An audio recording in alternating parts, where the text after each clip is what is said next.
राधे राधे, जय श्री कृष्णा। मकर संक्रांति। मकर संक्रांति पर हम खिचड़ी दान देते हैं और अपनी बहन बेटियों को भी खिचड़ी देते हैं। खिचड़ी का एक खास महत्व होता है। चावल और दाल। चावल के साथ हम ज़्यादातर मूंग साबुत देते हैं या मूंग की दाल देते हैं। ये हमारे यहाँ पर एक खास मिश्रण है जिसका दान हम मकर संक्रांति पे करते हैं या घर में खिचड़ी बनाते हैं या अपनी बेटियों को, बुआओं को, सबको देते हैं।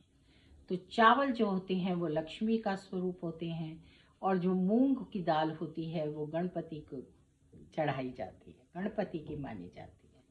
और इस मिश्रण को हम जब देते हैं तो हम अपनी लक्ष्मी और गणपति को खुश करते हैं।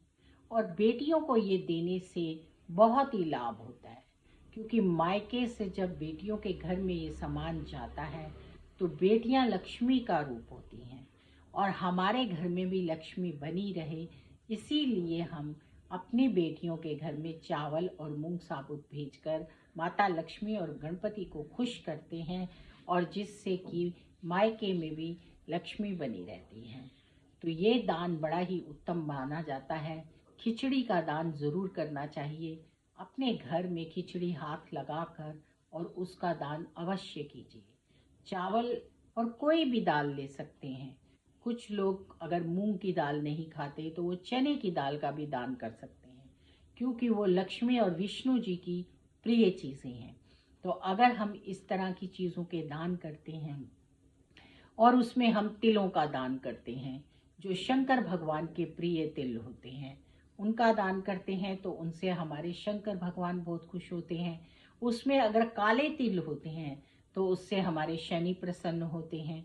तो ये सब चीज़ें जो हैं इस मास में खास तौर पे मकर संक्रांति वाले दिन जो हम दान करते हैं, गर्म कपड़ों का दान करते हैं तो केतु और राहु खुश होते हैं। तो ये सब ग्रह जो हैं उन सब चीज़ों को हम अपने अच्छा कर लेते हैं ये दान पुण्य करके। तो मकर संक्रांति वाले दिन दान की बहुत महत्ता है और हमें ये दान पुण्य करना भी चाहिए। सूर्य उत्तरायण हो जाते हैं, सूर्य को जल अर्पण करना चाहिए, शंकर भगवान पर जल करना चाहिए अर्पण, बड़ों का आशीर्वाद लेना चाहिए और उसके साथ साथ जिसको भी आप देना चाहें उसको कुछ ना कुछ जरूर देना चाहिए।